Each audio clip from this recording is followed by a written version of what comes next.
Mesinnya. Berapa lama penetapan tersangka ini nanti ke depannya, Pak? Nanti akan kita sampaikan lagi. Ini pakai mahkamah militer apa Pak peradilan? Kelasi J belum dijadikan tersangka pembunuhan Juwita, polisi serahkan berkas dan barang bukti ke Denpom Lanal Banjarmasin. Tahapan penyelidikan kasus pembunuhan jurnalis Juwita, wartawati online di Banjarbaru kini telah naik ke tahap penyidikan.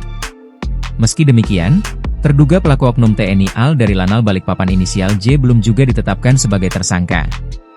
Hal ini lantas dipertanyakan oleh ratusan rekan kerja korban Juwita saat pihak kepolisian melimpahkan berkas hasil penyelidikan ke pihak Denpom AL Banjarmasin.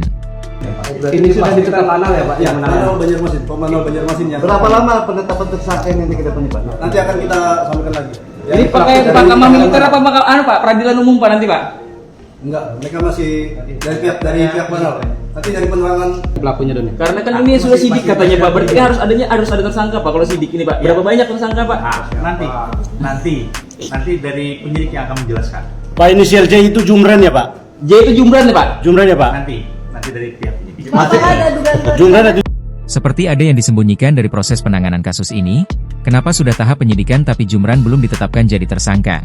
Tanya rekan-rekan kerja korban. Tak hanya itu, soal inisial J juga dipertanyakan rekan kerja Juwita. Apakah inisial J itu adalah Jumran? Menanggapi pertanyaan-pertanyaan itu, Komandan PM Lanal Balikpapan Mayor Laut Ronald L. Ganap hanya menjawab singkat. Nanti ya, ujarnya singkat.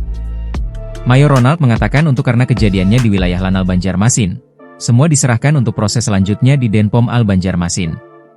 Sementara itu, terkait komitmen untuk membuka dengan tuntas kasus ini, Ronald pun mengakui tidak ada yang ditutup-tutupi. Semua akan kita buka, silahkan nanti rekan-rekan pantau terus perkembangan kasus ini di Denpom AL Banjarmasin, pungkasnya.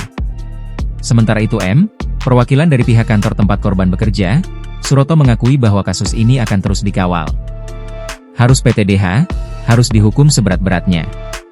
Ini perbuatan yang sangat biadab, pungkasnya. Download Tribun X sekarang. Menghadirkan lokal menjadi Indonesia.